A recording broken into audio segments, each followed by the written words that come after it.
Yan, good day mga construct. Bali, dito ako ngayon para magbahagi ng mga panibagong construction tips.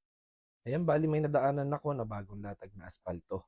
Ayan, bali i-discuss natin ngayon is yung component ng asphalt at paano ba ito ginagawa.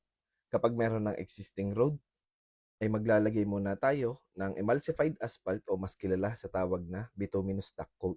Then, tsaka natin ilalagay yung ating binder course. Ito yung bottom layer at usually may thickness na 40 mm up to 50 mm. Upon compaction, setting at curing, magpo-proceed naman tayo sa top layer which is yung wearing course. Kapag meron namang existing asphalt, required tayo mag-conduct ng asphalt milling or mas kilala sa tawag na roto milling.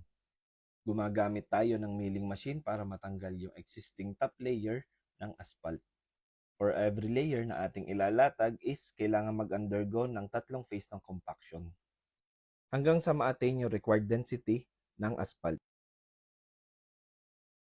Ito ang first phase ng compaction which is yung vibratory roller or mas kilala sa tawag na pison.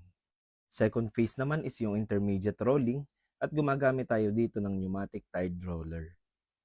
And finally, yung last phase natin is yung final rolling at gumagamit tayo dito ng plate compactor or hand tamper.